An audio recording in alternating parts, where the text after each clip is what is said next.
Don't you know that the music should be solid? Got it. Yep. Here we go. Straight from the run. Hey, listen, so you just ran, what is it, 12 miles you run? No, 10? no. Today I had to cut it short for our, I ran 4.46 miles today. So 5. Nice. Just a little shy. And the reason being is I usually get up really early, right, with the kids and all that. But Meg wanted to start that show, Stranger Things. I'm sure you've heard of that. I have. One episode in, I'm conked out. I'm sleeping, right? She watched. You're snoring with popcorn balls up your nose. I just finished the popcorn and I am out like a light. And but I fell asleep on the couch. She was up a little later. And then when I got woken up, like that I was gonna go make to bed the transition now I'm wide awake because I had just slept for 45 minutes. So I was like, woo, what am I doing? So I slept a little later than normal and had to get the run in quick. But we're here. It's super late in the season. We got a lot going down. We're going to see each other in a few days with many others. I mean, you guys out there in beautiful land of Patreon, a little bit of YouTube, always on all our, iTunes and Spotify, this podcast that Theo and I have been doing for a long time now. Do you understand what's going on this coming weekend? I mean, Theo Rossi, Ron Perlman, Mark Boone Jr., Kim Coates, Kenny Johnson, and Ryan frickin' Hurst are showing up in Niagara Falls, the Canadian side, for a Comic-Con, which, you and I, we do 3 to 5 a year if we can, 2 to 4, something like that. We do the best we can. We love our fans. Our charities win. We win. They call them Comic-Cons, but they're more like just like pop culture cons. They have everything. Pop culture cons. Yeah. Can we call them that now? They have everything. I was explaining everything. that to someone yesterday. They said the people who aren't in the know, they go, wait a minute. I thought it was all like, comic book and voiceover guys. I go, it's really changed now. No, it's like people from other TV shows. There's movies. There's animated voices. It's originally based in the Comic-Con theory, but it's correct. Everywhere. Yeah, I'm excited. I mean, it's my birthday weekend, which I don't celebrate those. And then you're going to be celebrating with me and the boys. Celebrating with probably Kenny Johnson tackling me. We might have to, throw you up against the wall and throw a tennis ball at your bum. Because we used to call that Asses Up. That was a game called Asses Up when I was young. We used to call it Aspirin. Great game. Great game. And then did you play it like I played it, where they had the wall, everybody was playing against the wall, and then you threw it, and if you fumbled or didn't catch the ball and fly, you had to run and touch the wall, and while you were running to the wall, they hit you in the ass. Such a great game. No, we did it completely different. Oh, Canadian rules. Yeah. We had 7 guys, 6 guys. So we dig holes, put a circle around those 7 holes. We put 1 foot in the circle and one guy gets to roll it. If it lands in your hole, you pick it up and you whip it at somebody. If you hit that person, then they get a rock. If you miss, you get a rock. First one to get 5 rocks has to stand against the shack, and the other guys get tennis balls to whip as hard as they want for about 8 paces out. And let me tell you, sometimes if we really didn't like the guy, we got that tennis ball wet. And that tennis ball wet. Ooh. That's a tough one. See, we used to play with racket balls, like the blue ball. So the marks you would get on your bum. Boys will be boys. Woo, yeah. And everybody used to play, but yeah, we called it Asses Up, and ours was definitely aggressive. These kids will never know. No, they'll never know. They'll never know. Well, they all know you're a movie star, the people you played Asses Up with. They certainly do in me. I'm ready to play again. I'll tear a hamstring. I'll play, bud. So here we are. You know what? I was thinking about this today when I was running, right? So we got a bunch of these left. We got a bunch of, people we got to get on. We keep saying it. We've been slacking a little, and I apologize for that, for all the other stuff, the Q&As and whatever else. It's just been a bit of a hectic time with the kids out of school and kind of all that. And I know it's called life, right? And someone was saying this to me, and tell me, I want to talk about this briefly before we jump into this ridiculous episode. Right. And speaking of, I'm going to be speaking to some guy. If you're available, I'll tell you, the Emmy magazine is doing a thing on people who do like rewatch shows like ours. Wow. So they're talking to like the Sopranos guys, and they're talking to people who do The Office and all that, and they want to talk to us. So yeah, so I think no, you go ahead and do it. Let me know how it goes. Well, I might just have to call you quick because I don't know what to say.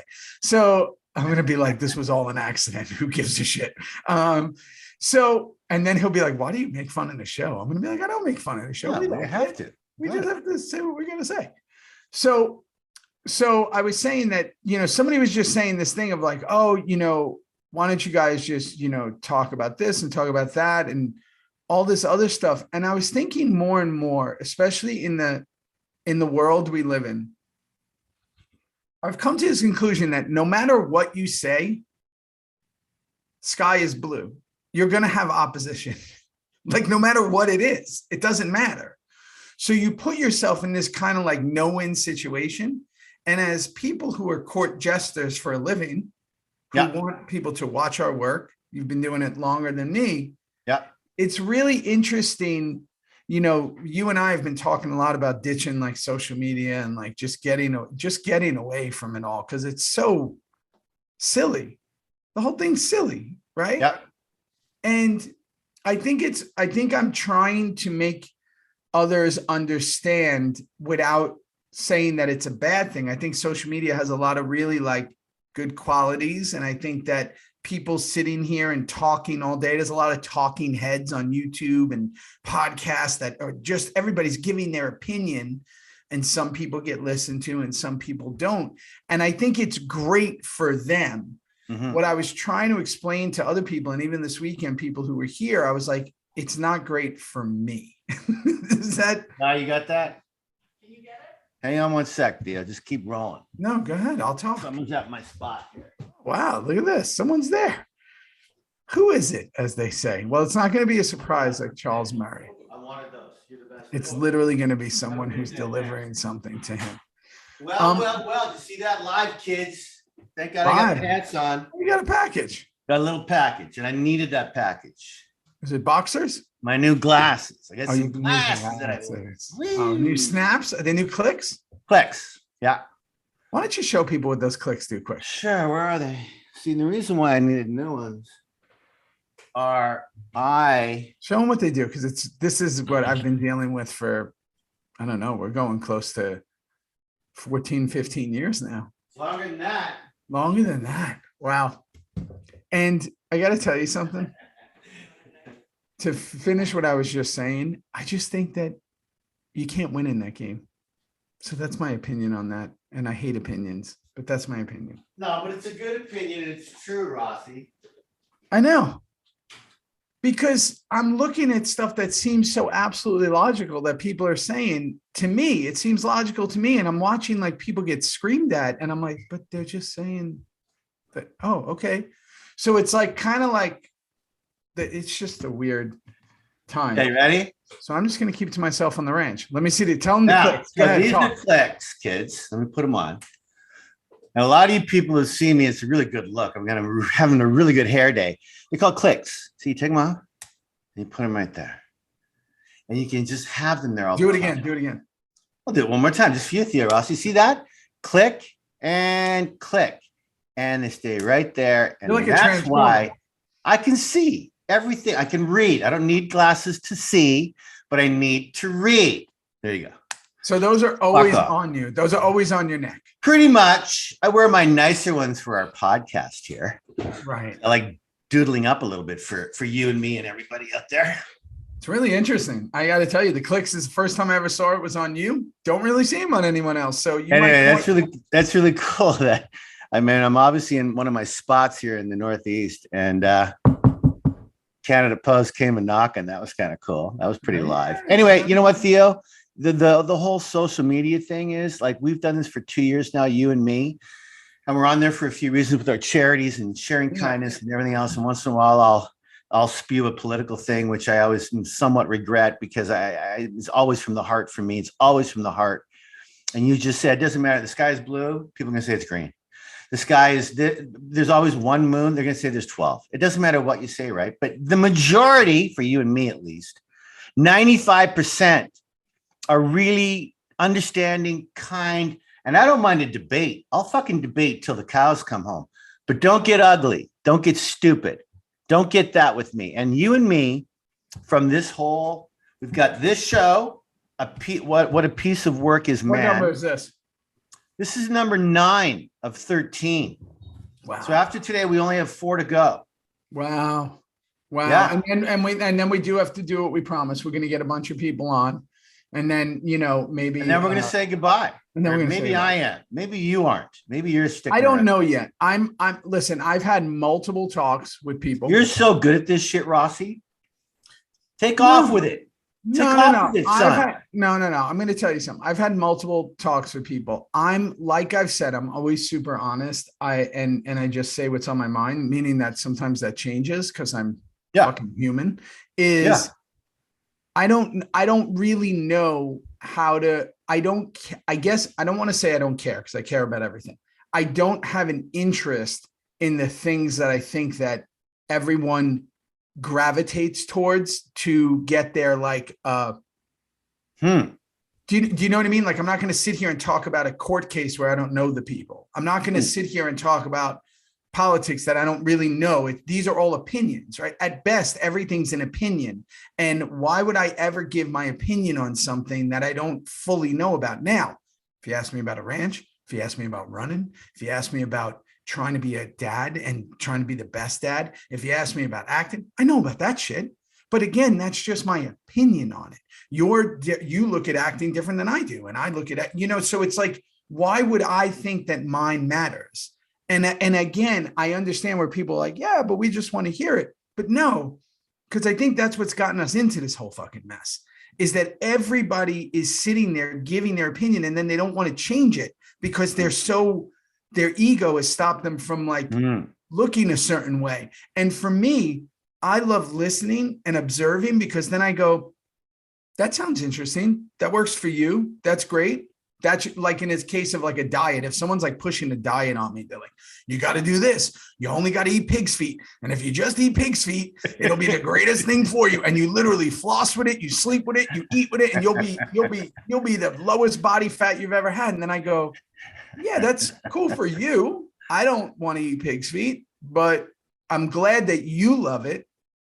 I don't know. I do know that you and I have bounced off each other beautifully for 2 years, with all the ups and the downs and the who cares and tons of love and fuck off and everything that comes along with Sons of Anarchy. That was our base. That was our base.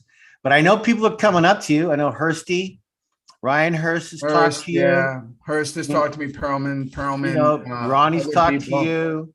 Yeah. So who knows what the road's going to be? But right now, for the next 5 or 6 weeks, it's you and me. And for the next few minutes, we're going to be talking about season 7, episode 9. What a piece of work is man. Okay, now I'm going to help you out. Please. I know you know this, but I'm going to remind you. It's from Hamlet. Yep. It's one of his early monologues. Hamlet is reflecting, at first admiringly and then despairingly, at the human condition. Do you understand how Shakespeare had it all right? Shakespeare in the mid 1600s is writing about love, death, traitors, sabotage, hate, everything. Shakespeare had the human condition down. So good for Kurt for throwing this. He's been doing that a lot in the last season. I was just listening to Aristotle's Poetics yesterday. Pretty big of you. Yeah, I like to kind of get into some big of you. Nice stuff and really see like the basis of, the only works they saved from him was his thoughts on the drama and what needed. And they constantly reference Hamlet and Shakespeare of, obviously if he would have just killed Claudius early, right, none of this would have happened, and kind of all that stuff. But I think that this episode is important because the one thing I want to say when we get into this is the show's not that fun anymore. Meaning like on like a, hey, I'm going to laugh a little. It's not at all. It's a great show. It's just not fun. It's a dramatic, very heart-wrenching show. Yeah. We've gone super to the dark side in it. And they try to get some humor here and there with Tig. They try it with Gemma. They try, but it's so overwhelmed by the looming darkness over the show. Yep. That it's even those are like, like your laugh is kind of like, where back in the day it was more like, oh my God, that was, oh wow. Oh, it's an attempt by Sutter and his team to just throw a little bit of that in there, knowing that this ride is coming to a screeching halt in 5 episodes. It's over. It's so Jax is in bed again. He's with his Hang son. on, I gotta say one thing. Drea's voice was the previously on Drea De Matteo. Yeah. First time Drea got to hear her voice on the, I mean, you've done 8 seasons of it, or 7 or 8, whatever I did. But Drea got to have her little voice in there. So there you go with Jax. Go ahead with his voice. So speaking of Drea, that's really interesting. So Drea was on in the beginning as a guest star, right? Yeah. There's some pretty notorious stories because I was one of them. You were always a regular. There was some of us that were on as guest stars. And when the show became an instant hit, kind of like season 2, there were a lot of us who were like, hey, so we're part of it. Like, what about us? And it's been now in the news a bunch, you know, from Taylor talked about it, Sheridan, that there was a guy in Business Affairs who was like, hey, go fuck yourself, who basically was like, we don't need you. He was a real piece of work, that guy. He was a real piece of work, that guy, right? I'm sure he has no job now, but he was like, hey, we don't need you. Basically, go fuck yourself. And there were ones like me who started as an extra who were like, hey, I'll take whatever you're offering. I just want to be on the show because I like my friends. And then there were other people who were like, hey, fuck off. Like, you know, Drea was kind of one of them who got another job and was like, see you later. Yeah. And they were like, whoa, what do you mean? We have the greatest thing since sliced bread here. And they were like, I never really got that. Sliced bread is great and all, but so's like just a full baguette. But like, again, that has nothing to do with it. But it really makes no sense to me. You could just eat it as a baguette. This is why you've got to continue the podcast. Silly. You know, people love to hear that Who shit. gives a shit about bagels and sliced bread and pickle jars. Come on. Come on. So, but Wendy then. Wait, are you telling me that Drea ended season 1 into 2 was kind of maybe offered a more bigger starring with? No, they wanted her. She wanted to be a regular. She was like, hey, if you want me around, lock me in. Oh, I guarantee me something. And see, I wasn't part of those conversations. I was doing my thing. I didn't. Yeah, they were like, no. Okay. And then what they did for us, they said, yeah, we'll lock you in. But it was such a minimal lock-in, and I'm okay with saying it now. It was so minimal. Like, hey, we'll guarantee you 7 of 13. And what that means to the people listening is you'll definitely be in 7 episodes. You might be in 13, but you'll definitely be in 7. And we're going to pay you this amount. You might be in 13, which means you'll make 13 episodes of that amount, but we're only guaranteeing you 7. And then you look at the 7 and the money they're offering, and you go, well, I can't live on that. And I have to now say no to everything else. So Drea, who's obviously coming off The Sopranos, said, fuck off. Huge. She was huge. Huge. So good. And Taylor, same thing. He was like, I'm not fucking doing that. And they were like, great, we're going to kill you off. Whoa. Okay, that escalated quickly. And for someone like me who didn't, was more in a fear category, I was just like, okay, whatever you guys need, I'll be here and I'll figure it out, even if I have to work a second job. A lot of people, Opie, Piney, that started upsetting the balance. And, I just talked about this with Charles Murray. Listen, it all comes from the top. But at the end of the day, there was a guy in there in that business affairs department who was fucking ruthless. And he was basically saying, and I made the big mistake where my agents and managers were on the phone with him and I was on being quiet. And I heard this guy talking and I was like, you want to get on your motorcycle and go smack him around a little bit. Oh man, I wanted to, ragdoll this guy to the ground. Cause I was like, wow, why would he because you think you're such an important part of the show. And he's basically saying you're not. Point is, Drea was gone, and then she came back. And I think she came back, what season? 5? 3 or 4. 6. 3 or 4 or 5, maybe. Right. When she got high on drugs, I think that was 4. I don't know why I say 4, but I think it was 4. I don't know. It was whenever Juice was on. It might have been 4 or 5. Point is, she was gone for a few seasons. Yeah. And now here she is having this tremendous part in the show. And she comes to have an even bigger part as we start winding into.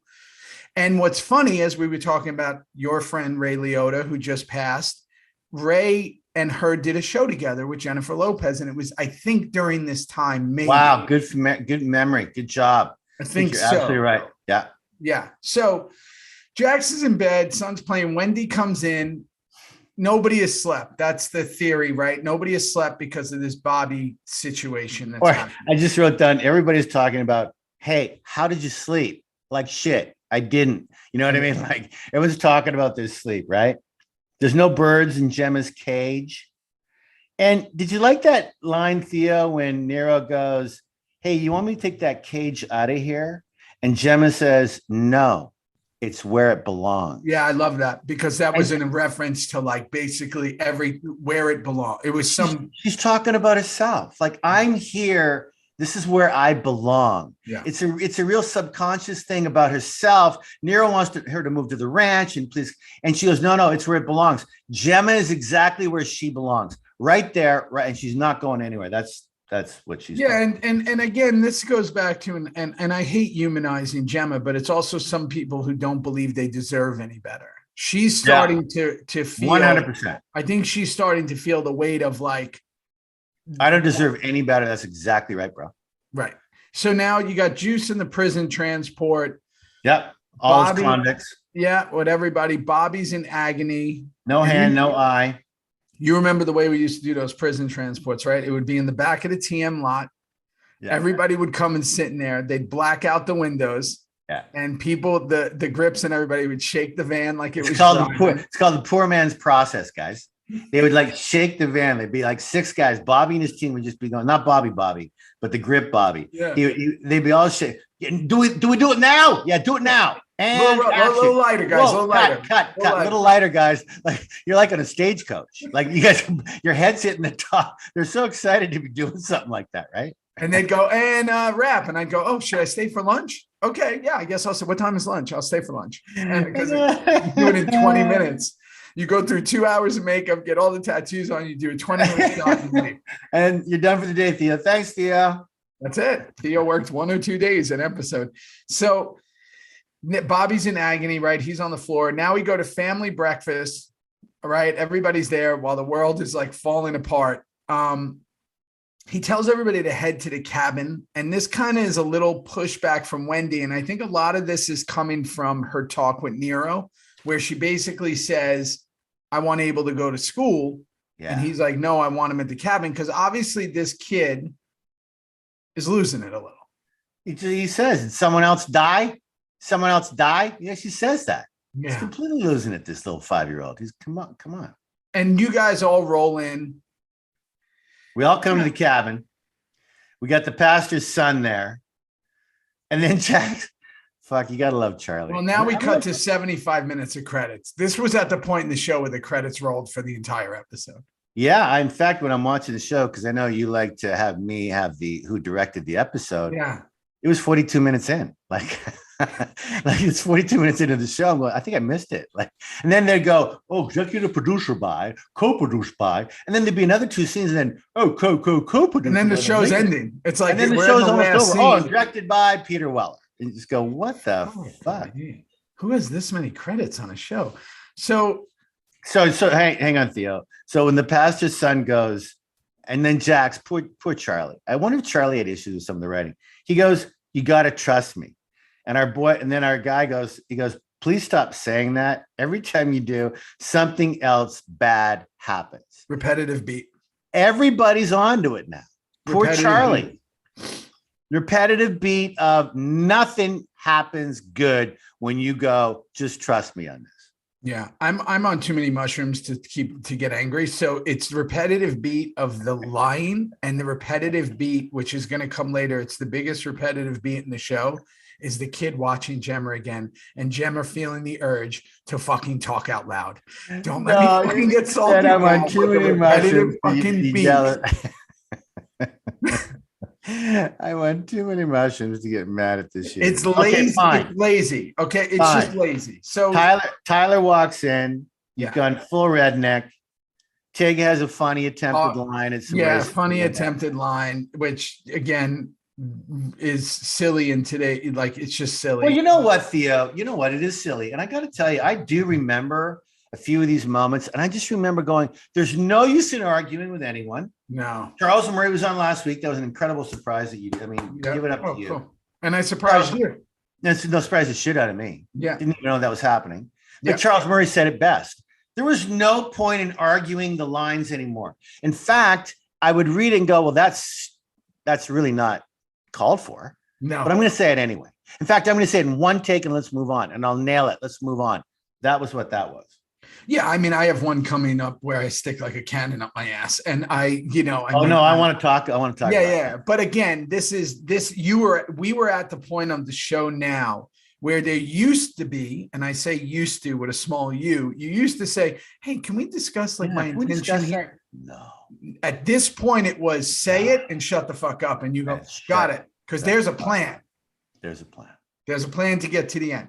So, okay, so this is your double is the one flying out of the. I was stunned at that. That was like clearly your double. Oh no, and it was such a bad looking double with not even a dark like goatee. No. And I'm thinking to myself, wait a minute. Okay, so Montez comes running in. He's been hit by a tire iron. We all go running out. We all get on our fucking bikes, and the chase is on. And the second unit riding was my double. And I'm going to myself, wait a minute, why was I not asked to do that? Yeah, and it was a cool move and all with the dirt, but like they kept the camera like right. This is not a far lens. They were like in his face, and it's clearly not Tig. I literally had to rewind it to make sure that was an attempt at my double, and it was very bad, very bad. I'm upset that I wasn't asked to do it that day. And of course, DL, I'm going one like DL. Taking one for the team, he wipes out. Now, of course, it wasn't really DL that wiped out, but it sure fucking looked like it when he hit that dirt. That one was good. That was a good one, really good one. And then they knock Happy off the road, but then Tig comes and saves the day with the helmet on. Well, first of all, Tig does ride up, and this is my point that you pointed out. They used my double, I don't know why, and then they had me going at 40 miles an hour, pulling a pistol out and aiming it while I'm riding with my left hand, because you always got to have your, the throttle. And I'm going pull over or the next one's in your head. We did that 2 or 3 times and it was exciting, but don't take your eye off the road for too long or you're down in the ditch. And then I'm so glad you put that out there, Theo. Was that at Disney Ranch? Yes. Got it. Yeah. Because there was no one around. I wrote down, because you just pointed it out. I mean, this was the only time that I never took my helmet off when I got off my bike, gun to our guy's head. I kept it on. Pulled the full clay. I pulled a full clay, helmet stayed on. Only time in the show, kids. I should have fucking whipped it off. Now I will give you grace on this because will you? With everything they did that happened, you would get off quick because he might have not gotten out of the truck because he had shown that he was being rebellious. So it's just the tableau of watching someone with that little helmet on that sucks. I still got a really bad bone in my stomach watching it. You don't want a bone in your stomach. No. So now Unser rolls up on the family. Do you want to know what I wrote? And then first of all, hang on. Sorry, one more thing. Sorry. Let's give it up to R.J. Smith, who played Grant McQueen, the guy his name's R.J. Smith. Yeah. Did a great job playing the pastor's son. He's been great job. He was up for everything. Chibs, everything that we did. I think DL's coming up here, going to punch him in the face soon. Anyway, that was all good. Good. Oh yeah, DL does come up, punches our guy right in the face. Yeah, and if you're going to get punched by DL, be careful. You might get punched. Be careful because you actually might get punched. Yeah, that's a very good point. So he was great. I want to give it up to him. Directed by Peter Weller. Go ahead, Unser Gemma. Okay, so Unser comes in, and I love when I write a question in my notes when I'm watching, and then the question gets answered before I'm done writing it. Yeah. He rolls up and brings up Juice, and I was like, did Rat just hear that? Like, he brings up Juice with Rat standing there, even though the camera shifts to Gemma. Then he grills Gemma. Yeah. And lets her know that, the 18 or whatever sheriff's going to come chat with her. Jerry. And then Rat walks in. Yeah. And give it up for fucking Nico on this because I just went. Nico heard it all. Nico's so good. Yeah. Brooke comes in, tells her to get out. Come on. He must have been excited for this episode. He had some scenes in this episode. He's hyped. He was hyped. He was like sitting there, really going over his script. He was kind of excited. This is exciting for him because this is his first. Oh, he never left the set at nighttime. He would reflect on his nice little triumph that he had. He'd sit his little skinny ass going, good day, it's a good day, right, guys? Good day. This might be like his final kind of big episode because now I don't know. And I got to say something about Rat and Nico in general, how cool it must have felt for him that he really is the one chosen out of everyone that was brought up. There were many prospects brought up through the time. Yeah. There were other members who kind of got made, but he made it. Like he won the race. He made it right to the end. It's fucking great. Nico made it right to the end. Really cool. Yeah. And he's just such a great actor. So point is, he then goes into full biker dick. Wannabe biker dick. Yeah. Wannabe biker dick. And gives her, but at the same time, he's also kind of giving Gemma the orders. Of course. Really direct. Like, of course. It's not Tig doing it. Someone she knows, which probably would have worked better. Whatever. It's not Chibs. It's fucking. I'm nowhere to be found. Yeah. You're nowhere to be found. Like, wouldn't it have been better if Tig was like, hey, mama, let's talk here. Hey, come here. I would have pulled her by her chest. Yeah. Pulled her into me and go, hey, scene? You're coming. You just come on. Is that not a better scene? Of course, but Nico was great. He did it. No. I'm not, again, taking nothing away from Nico. I'm saying in making sense of the system. Of the lore of our show. Yes. Like, wouldn't Gemma go, what the fuck? Who the fuck are you? You're an idiot. Like, get out of here. Tig, she'd come. Chib, she'd come. There's no doubt about it. Whatever. So she's. Then Nero walks in and that's it. So here we go. Yeah. Juice getting ass probed. Flashlight up the ass. So I was naked at this point all the time. I'd started with the naked push-ups. It started really with the diaper in season 1. It was a weird show to kind of just be naked on because you had done it a bunch. I had done it probably more than most. We had we were all such a family and it was so casual. You come in with your silk robe, you're like, all right, what are we doing? But usually cock on, you got your robe on. Let's do it. Ready? You never really minded it when it was like, because we were so tight, everybody on the show, or if it was like Tig was in the scene or Gemma was in the scene. But then you have like a guest star who you don't know. And you're like, he's about to shove something up the you know what. Yeah. And you know he's nervous because it's the biggest show on television at the time, biggest show on cable. And you're like, so he's nervous and you're like, hey, nice to meet you. He definitely has watched the show. And then you're like, hey, I'm about to disrobe and be fully fucking naked. So nice to meet you. Let's do this scene. And I'm only there for like one scene. 2 days out of the 10-day episode. You were suntanning in your backyard, thinking about drinking margaritas that you didn't even drink anymore. That's what you were doing. I'll never forget them going like, so how do we want to shoot this? If he's against the wall, with his arms up, and do we want to go low? And I'm thinking that's like right up my asshole. And then I'm like, do they want to, like, where are they going to put the camera? And he decided on that really high over the ceiling. Remember they used to keep the ceiling? And I was like, well, that makes more sense, right? That'll feel better for me, less evasive.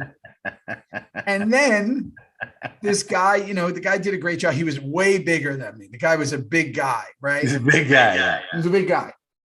He was trying to stay in character and all that. Then that part comes. But acting is, Theo. You know that. You guys. Yeah, of course. And he goes, you got to basically, you got to put that somewhere. Put it somewhere. What a fucking funny thing that was, because I was like, I remember we were sitting there and I was like, what do you want to do here? Like, how are we doing this? And I was like, well, I'll just spit on it. No, so funny. What a great choice. I actually went, is it a little uncalled for? And I went, no, it's not. It's actually perfect. Like, that's what I wrote. I think it plays into Juice not giving a fuck. I think that it Listen, they were trying to figure out a way to get me in the show, and there was a means to an end. Yeah. And here's what you and I have said 1,000 times. Even if you're in it for 2 scenes, at least you're doing something. Yeah.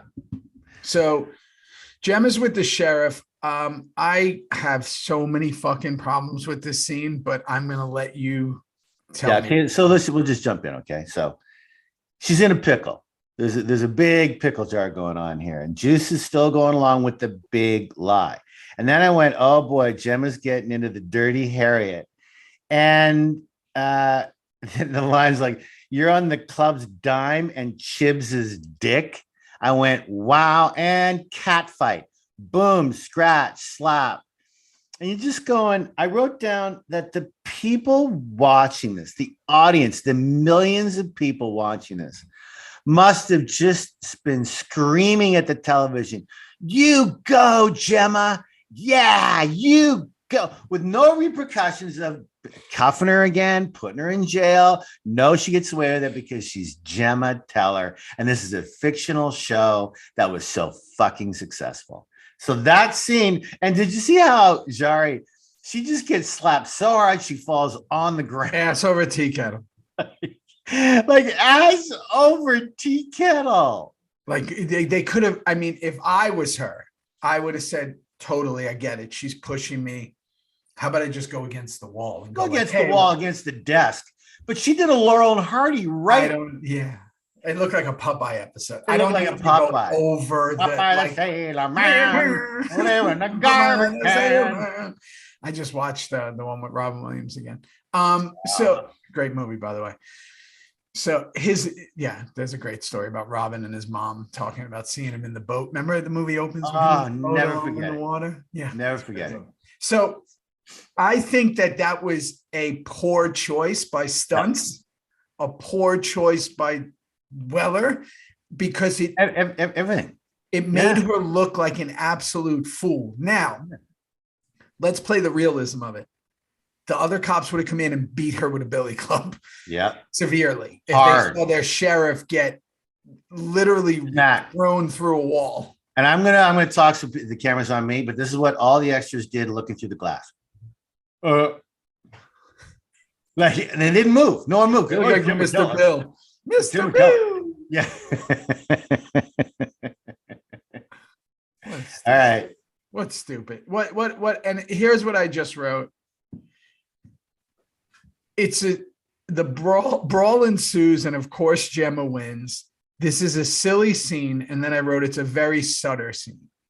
Because what I mean by that is like all the lines. I'll shoot you in the throat. I'll do like it's a very like you ever slap me again? I'll shoot you. Yeah. Even when she's leaving with Nero, she says something again off the cuff. It's a very like. It's just stupid. I don't know. Well, no, you're onto something. It's just the realism of what really would have happened is out the window.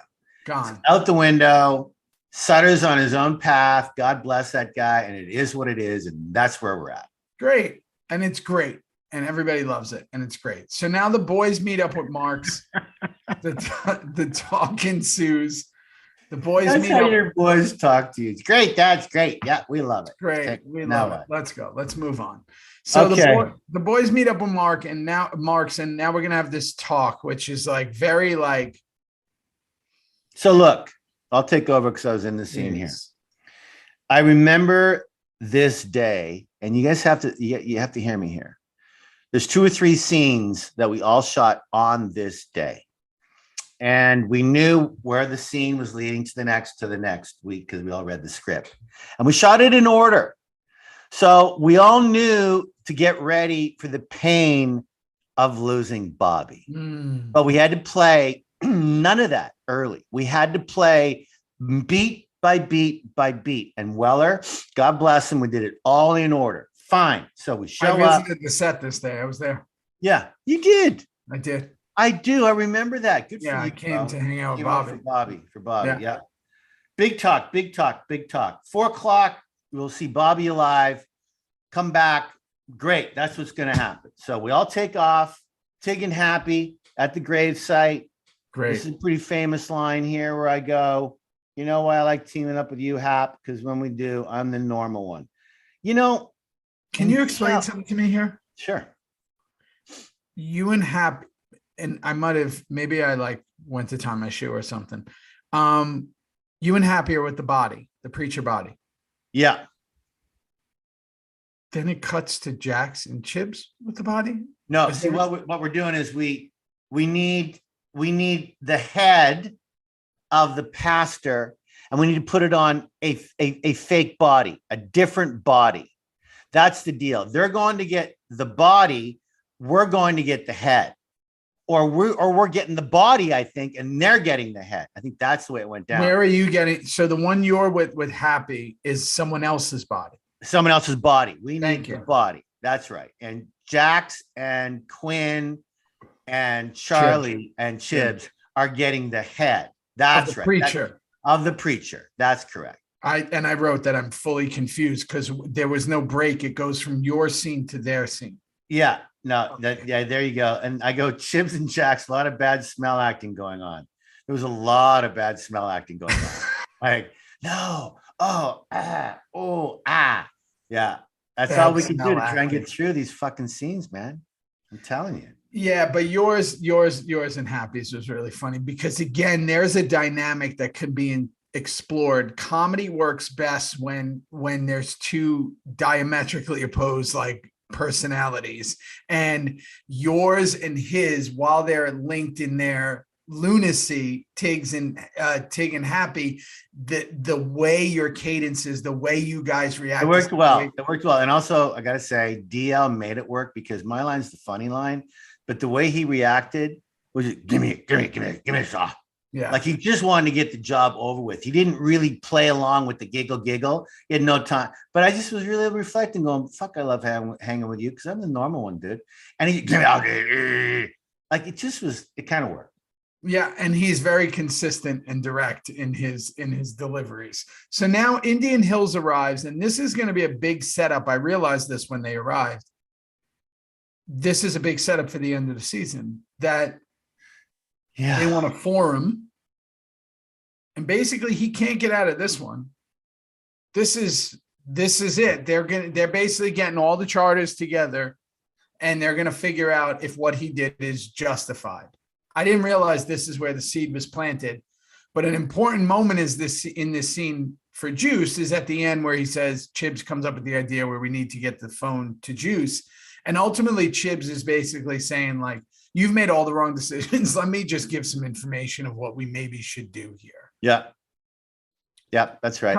Kind of important. Good for those Indian Hill guys. They were good. Those guys were good. Really good. Really good. Really solid. Really direct. Solid. Really good. You know, could have lesser actors could have gone the other way. They weren't intimidated. They kind of brought it to them. They had a guy in the background. I really enjoyed that. And then now we go to Bobby with the hit squad. And they break his jaw. This is a good scene for Bobby. Here's where I'm going to start getting. Oh my God. I'm so glad. I'll let you keep going. But I wrote that. I said, Bobby's scene. Boone is so good in here. He is. He's getting punched out. He's just so real. He's just so good. Right? Go ahead. But here's where my salt is going to start pouring. Yeah. They really did Boone shitty with the way, like his last moments before he died. What I mean by that is like, Opie had this big ending. Juice has a big ending coming. Piney even had a big ending with Clay where he kind of had his nobility. They had it out. They had a nice 4-page scene in that shack. They really fucked Bobby on this one. Yeah, they did. They did. Booney was such a champ and such a we don't do the show. We don't do the show without him. A huge part of the whole part of the show. Of the whole lore. Yeah. It was like this is the last time we're going to hear him speak. We don't know it yet, but that's the truth. We don't know it yet, but I'm saying as we know what's about to come, he didn't do anything that the fans can sit there with. And oh my God, what a great point. Can you imagine now in reflecting? Let's say Boone, he's missing a hand, he's missing an eye. What if he just kicks someone in the you know what? He turns over a table and he starts spewing something about something. So we could remember something. Yeah, something. Or saying something. Like saying saying anything. Like, even if you think about Clay, where Clay kind of went out quiet too, where he didn't really get to say anything. Clay had those moments before. He went out like a soldier, though. He went out like a soldier. And then he had those things in prison where he was like, you know what I like? Pussy. And he was doing all those big scenes. Bobby kind of got relegated to like nothing here at this point. And I think that it was a disservice to him, because I think maybe he could have said to this guy, and again, I'm just thinking from a writer perspective, to this Hit Squad guy, like, you know what makes you different from me? You know why the club is so important? Like, maybe he could have said something about the brotherhood and the club. And with a smile on his face. With a smile. And then no matter where I'm going, I'm a better man than you. Right. And I know what my life's been, without saying it like that. But we could have used a moment like that. God, that's good, Theo. And we never had brotherhood. Talk about why this matters. Yeah. Talk about each other's back. And he never, and it didn't happen. And I got mad about it. So they break his jaw. Man, so good. Good pickup. Nero drops Gemma, talks of selling Diosa. We're back reiterating this point. Here's what I realized. This is what I wrote here. And I just want to say this because it's true. At this point, the show is so much about Gemma. These eps make me realize it. That these shows are truly, while Jax is leading the way, they're centering around Gemma. Gemma. On the back burner now. Gemma's on the front burner now. She's on the front burner, and it's on high boil. Mm-hmm. She's on the front burner, and it everything is really going around her. Yep. I kind of disagree with that. It's fine, but I think I disagree with it. So cops are hang on. Let's touch on that a little bit. I don't disagree. And I have something else to tell you. I don't even think Gemma would disagree. I don't think Katie would disagree. The problem, if I may, is the only other way to go were to bring all the club members in more. Well, that's out the window. Well, we can't keep doing the Jax thing because he just keeps killing people. So where do you go? You go to the mom character. You go to the one that's probably responsible. Well, she is. She killed Tara. Had you not helped her and saved her with that lie and you're being such a loyal club guy, none of this would happen. But then we wouldn't have a TV show. And don't forget she killed John too, in a way. Oh, yeah. Of course she did. But she basically becomes the main story point. Yep.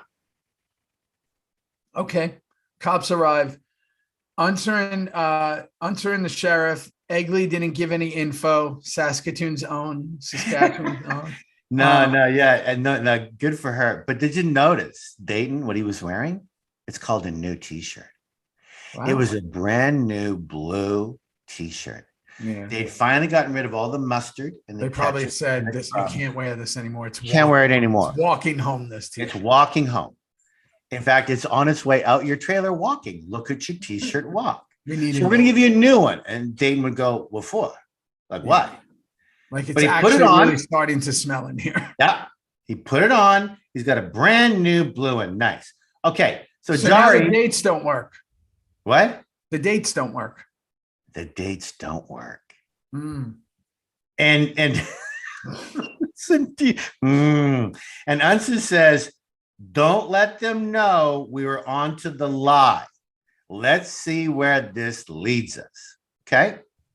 We know where it's going to lead us. You know what I thought there at that moment? I wonder if the sheriff fully trusted him, or she thought he was going to go run and tell the club. Well, I don't know, bro. But what a crazy fucking character she played for these 6 or 7 episodes in this season. The whole thing. She's getting smacked. Tommy's going to take her over a trunk soon. And she's kind of getting money, but she then says to Gemma, no, that money is needed because I'm a good cop. All over the map, this cop. All over the map, that character. Yeah. So now the boys go to meet Marks and the crew. They've got Bobby. Yeah. I was here. I was there when I told you I went up to, it was very far away. It was like 2 hours from where we lived. Okay. They want to do it alone. I'll buy it. Sure. I don't know. You were there. Tell me what you think about this whole thing. I think it's shocking. I think again, it's a pure Sutter. It's going to actually be okay. In fact, it's going to be so okay. Everyone's gone. Everyone's frisked. Nothing's bad's going to happen. We're giving up, McQueen. They're going to give up Bobby, and we're all going to go home and have a smoke and a beer. That's truly what's going to happen. Oh, wait a minute. Bobby, and you just brought it up so beautifully, didn't get a chance to really say stuff. He's got a ball in his mouth, and you can hear, if you listen, gung, gung, gung, gun. He was saying gun in my back, gun. And you could almost, and before you know it, Mark says it out. Oh, before you know it, boom. Now, it's so shocking. It's just so shocking. I can't even imagine what the audience must have been thinking when they watched it, Theo. He's dying now in Jax's arms. And I think that maybe the execution, maybe it's the way they shot it. You don't see Bobby's face. No. He shoots him from the side. You see only his head. And then I thought, you know what would have made this scene better? Please do share. Shoot the kid first. McQueen, yeah. Have Jax sit with that. Bobby standing there. And then shoot Bobby, but let him have a last look with Jax. Like, make it heartbreaking. You've earned the debt. Like, you've been playing this guy for 7 years. Let Jax look at him and make Mark say something like, "I'm not done," and to show you I'm not done. Now you're going to listen to every word I say. Yeah, they could have done it that way easily. Yeah. And then they look at each other and he goes, bang. Like, get the last moment, like the Opie moment. Opie looks at Jax. Jax has his hand on the thing. You were there. You know how it is. But like, it happened so fast and it was shot from behind Bobby's head that I don't know. No. Good for you. We missed that connection. Yeah. We missed the Bobby connection. And I think the character of Bobby Elvis at the end, you pointed it out. Booney deserved a little more. He deserved a little more. He deserved way more than that. He just deserved a little more. So I think that they better not do a panel with us in Niagara, because I'm coming off this and I'm going to tell Bobby that I thought that. No. Come on. He's going to fucking agree with you. What are you, crazy? Yeah, I don't like the way they shot it. I don't like the way the camera wasn't on his eyes. I don't like that you didn't get the moment between him and Jax, because then it all seems not unworthy. No, you're right, Theo. And also, I think the reason why we couldn't see Booney again at the end, because he got shot in the head, the makeup, the blood, the craziness. Shoot him on the side of the head. I know. Shoot him in his jaw out. Something. Yeah. Fucking neck, like you've done with Clay. I agree. Stupid.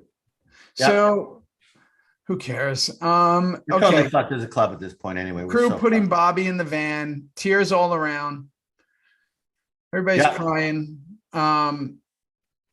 Cut to Wendy mixing up some dope. I will say this was a good move, because it actually looked like she was doing it for a second, and then it pulls back and you realize she's no doubt. Good pickup. That was and good. Not only did you think that she was doing it, you could then see her eyes wanting to do it when she handed over to the mom.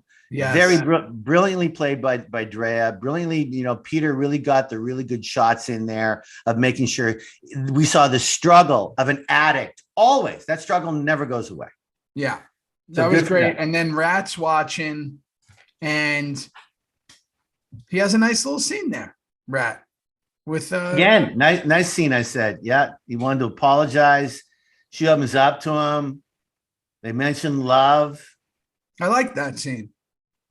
I just wrote down, it's a little feeling of hope on SOA in that moment.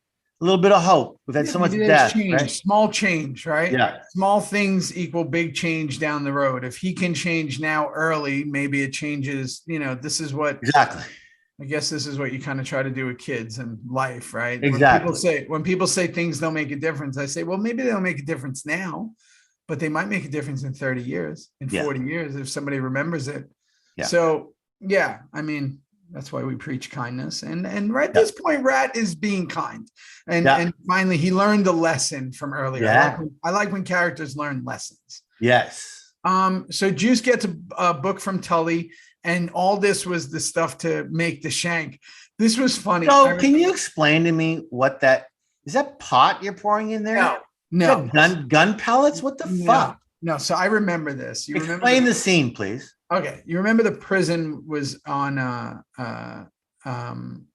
the prison was on set. It was built by the great. We talked about that. Is it the back end of that new studio that we had that we hardly ever used, and that's where you were. The great Tony Medina. It used to be a hospital, which we no longer use anymore. You remember we used to have a hospital on set. After Tara left, the hospital was gone. We had a full hospital, and that was gone. Okay.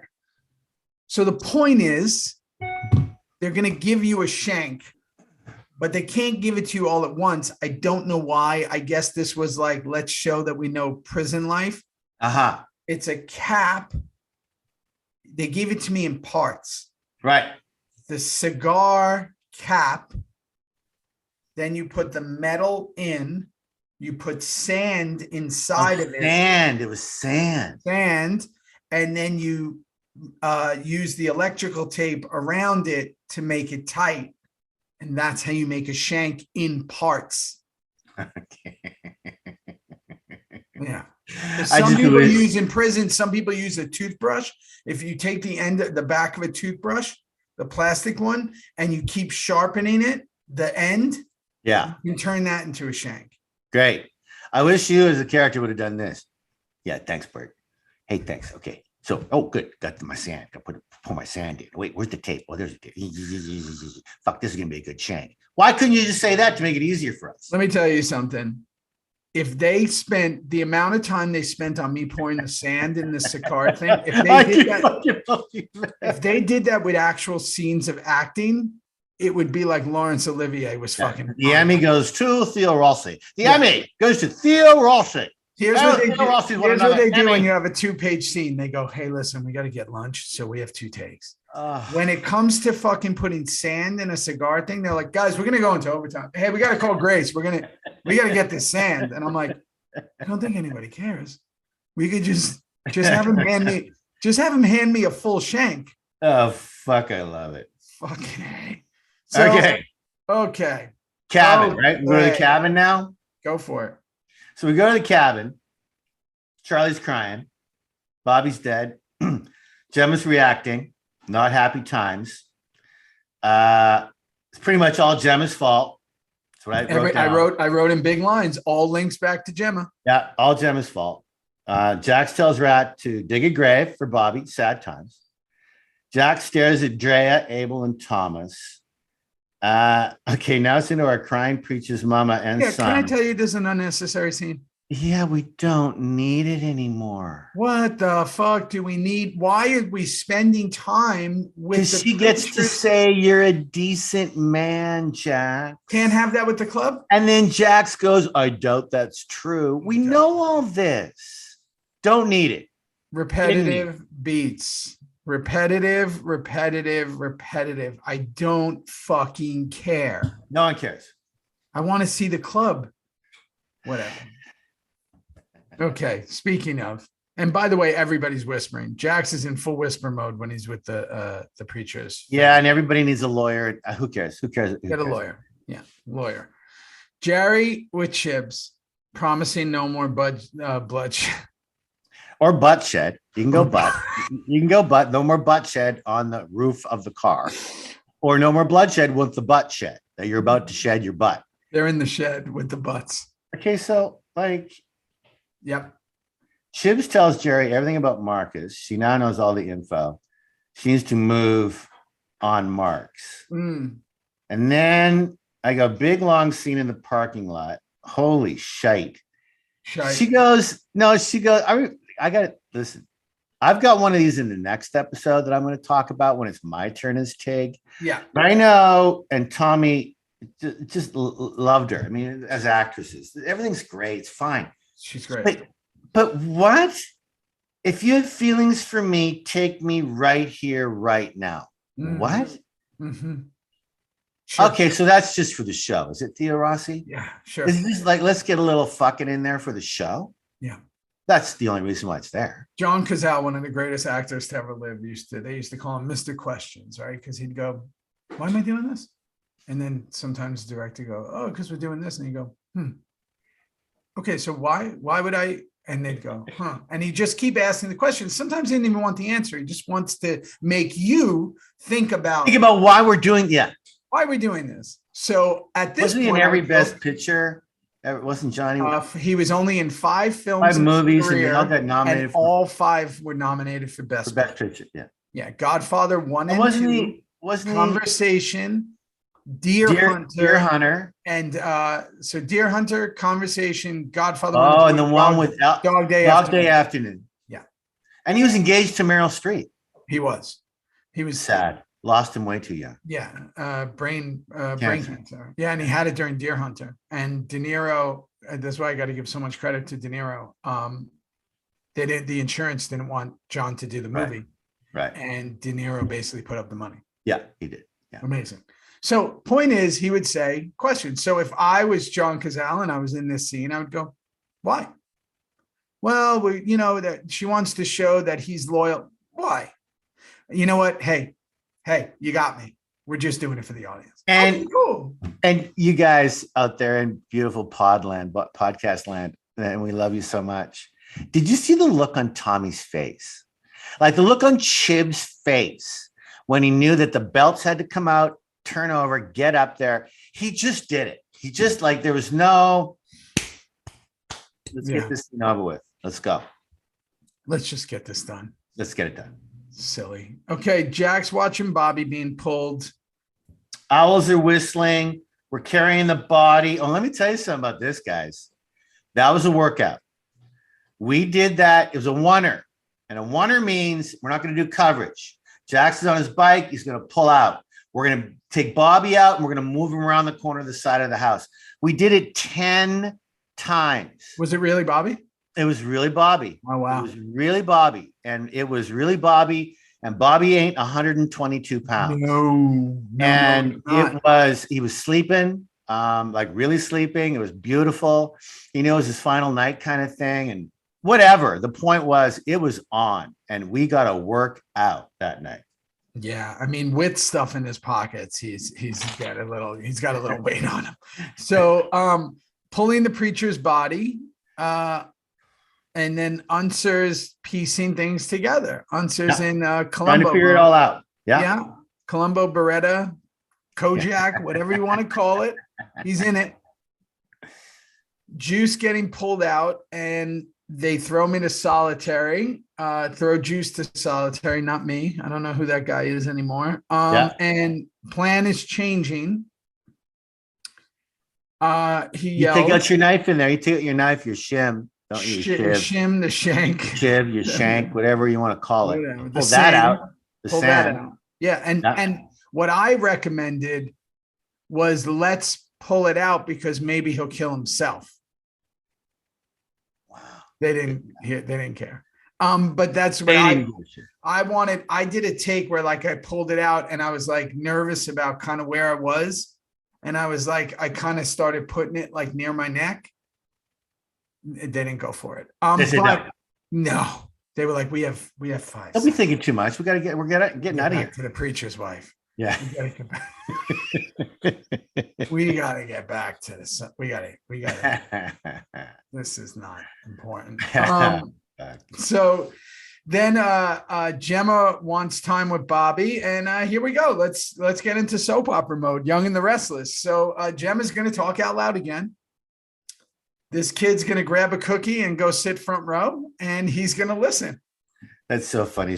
I just want to point out one thing. So Gemma, she wants some time with the dead body on the picnic bench. We had to put him on a picnic bench. So he's on a picnic bench.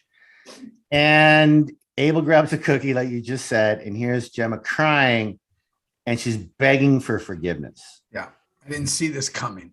And you knew it was going to happen, didn't you? And she's begging for forgiveness, and you just go, it was great. It's great. But you don't need to say anything. Yep.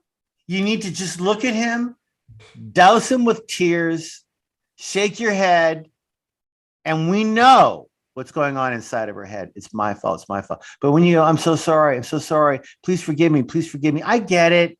We don't give the audience enough credit. Sometimes you got to give it to them. You got to give it to them, but not in these moments. Didn't need any of it. Yep. And I'm big on this, and especially in writing sense, where I'm like, wait a second, you got to ride the fine line of like, when do you treat your audience smarter? Yeah. And when do you let them do the work, and when do you spoon feed them? Right. And I get it. Right. There are things that I feel are so obvious when I'm watching. I'm like, yeah, didn't you notice that that's to do with this? And someone goes, I didn't even notice that. And I'm like, oh, so there is a fine line of confusion and giving too much. Yeah. I guess maybe I know too much, but I'm curious to hear from people if they thought her talking out loud again. Yeah, maybe maybe they loved it. Who knows? Maybe we're in the wrong sense. Yeah, maybe we're in the wrong. Maybe we're too close to it. And then Marks is being arrested, and the boys are watching. And Jackson Chibs, they see it. Nice wide panorama. I mean, again, Peter Weller was pretty famous for some of his shots, and he really knew the camera. But I love as Jax rides by all the street. He stares at Marcus's guy. What's his name again? Oh, the Kill Squad guy. Yeah, I can't remember. I can't remember his name now. No, it's a religious name. Moses. He's staring at Moses, and you just know his time's coming. Buddy. And I know it's coming too, only because there's a famous picture. I don't know when, but I know it's coming. Yeah, we'll talk about that one. Okay, so here's the deal. There you go. There's the scene. There's the episode. And I want to ask you something. Sure. Because I'm riding behind you on this horse. Are we telling everybody what the next episode will be? Are we letting them know, or do you want to surprise them, or how do you? Let's surprise them because things change. Let's surprise them because things change. Okay, there you go. Guess what? Happy Wednesday, Tuesday, Wednesday, Patreon, Tuesday, and all that incredible t-shirts. How did Caesar do? How'd we do? I'm excited about that. Those started shipping, I think. So I'm excited for people to get those. Okay, that was great. We now only have 4 shows left to review. Fuck. We got to talk to Pearl. We got to talk to a few others. Yeah. We'll wrap it up sometime in the summer. We're going to wrap it up, and then we'll kick you in your skinny, beautiful butt and see where you want to take this whole thing. Hasta la vista, baby. I'm Papa the Sailor Man. Papa the Sailor Man. I'm strong to the finish because I eat me spinach. I'm Papa the Sailor Man. Isn't it amazing that you remember things years and years later that just stick there, even if you haven't heard them? Isn't that true? And like, we lost Robin too young. We lost Ray Liotta too young. Like, we're losing some men and women in this business that were powerhouses in their own talent, just too young. I want to give it up to Ray Liotta for a second because I wrote something that you and I talk about, and I'd never met Ray. I've been at events with Ray. I met him briefly at the Mickey Blue Eyes premiere, I believe. Yeah. And speaking of eyes, the eyes never lie in acting. No. Ray did a movie that I love called No Escape. Obviously, Goodfellas is the ultimate performance of an actor because he gets to carry all the different sides from young to addict to on the run and everything amongst giants. We take for granted that that's probably the best performance in the movie because Pesci has such a loud performance. De Niro is De Niro. Paul Sorvino, we can go on and on and on. Paul Sorvino, Scorsese. Deborah Winger. Come on, Deborah Winger. And we can go on and on and on and on. But you got a guy who's in the center of that. Ray freaking Liotta, man. You got a guy who no one knew, who's driving that movie, one of the greatest movies of all time. He's driving it. Come on. That's something that lives forever. You talk about art living for eternity. So sad that, like many others, it's not just because people are in the public eye. He was like very young. Exactly right. Very young. Yeah. He was very young. And I don't believe in time and all that kind of stuff, but I know that he had some other stuff in him that we're not going to see now. So I'm going to enjoy the stuff that he left for us. Yeah. And I hope that his family is great. But yeah, so we got time left, and we love y'all. And thanks for watching. I'm going to see you in the flesh. See you in a couple of days. I'll see you on Friday in the flesh. Bring those new glasses. And I'm bringing my new clicks to show them to you. Yeah. And you, me, Perlman, Kenny, Booney, and Ryan. Are you joking? Oh, it's gonna be a lot of cool pictures. And it's your birthday weekend. Woo! You're turning 32. That's just amazing. Go, Shorty. It's your birthday. All right. It's a party. Goodbye. See you, Theo Rossi. Love you. Bye.